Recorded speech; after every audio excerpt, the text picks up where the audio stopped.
ఈరోజు ఇల్లు ఇల్లాలు పిల్లలు సీరియల్ ప్రోమోలో ఆద్యంతం ఉత్కంఠభరితమైన సన్నివేశాలు చోటు చేసుకున్నాయి. యాక్సిడెంట్కు గురై తీవ్ర గాయాల పాలైన ప్రేమను హాస్పిటల్లో చికిత్స అనంతరం ఇంటికి తీసుకువస్తారు. కారు నెమ్మదిగా ఇంటి ఆవరణలోకి చేరుకుంటుంది. గాయాల వల్ల ప్రేమ కారులో నుండి ఒక్కసారిగా కిందకి దిగలేకపోతుండడంతో నర్మద మరియు అమూల్యలు ఇద్దరూ ఆమెకు చెరో పక్కన ఆసరాగా నిలబడతారు. చాలా నెమ్మదిగా ఎంతో జాగ్రత్తగా ప్రేమను కారులోంచి కిందకు దించుతారు.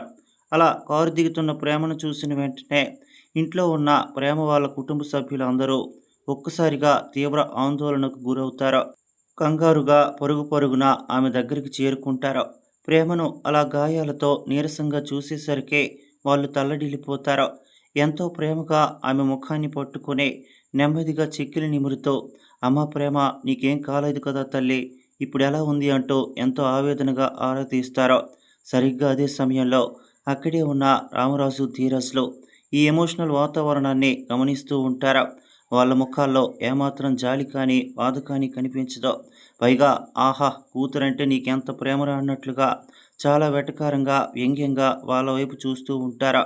తమ వాళ్ళ ఆందోళన చూసిన ప్రేమ వాళ్లకు ధైర్యం చెప్తూ, నాకేం కాలేదు నాన్న, మీరు కంగారు పడకండి, కేవలం కాలుకి ఓ చిన్న దెబ్బ తగిలింది అంతే, అంతా బాగానే ఉందని చాలా ప్రశాంతంగా సమాధానమిస్తుంది. అంతా సర్దుమణిగింది, అంతా సర్దుకుంది అనుకుంటున్న తరుణంలో ప్రేమ వాళ్ళ నాన్న ఒక్కసారిగా ఎమోషనల్ అవుతాడు. ఎవరూ ఊహించని విధంగా తీవ్రమైన అపరాధ భావంతో ప్రేమను చూసి, నన్ను క్షమించి ప్రేమ అంటూ అడుగుతాడు. ఆ మాట వినగానే ప్రేమకు ఏమీ అర్థం కాదో ఒక్కసారిగా షాక్ అవుతుంది. ఎంతో ఆశ్చర్యపోతూ వాళ్ళ నాన్న వైపు చూసి, అదేంటి నాన్న, నాకు యాక్సిడెంట్ చేసింది ఎవడో తెలియనివాడు కదా, ఆ తప్పుకు నువ్వెందుకు ఫీల్ అవుతున్నావు, నువ్వెందుకు నాకు సారీ చెప్తున్నావని అయోమయంగా ప్రశ్నిస్తుంది.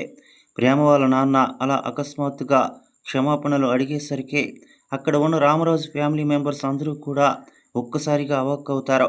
అసలు ఈయనెందుకు సారీ చెప్తున్నాడు అన్నట్లుగా ప్రేమ వాళ్ళ నాన్న వైపు ఎంతో ఆశ్చర్యంగా చూస్తూ ఉండిపోతారు.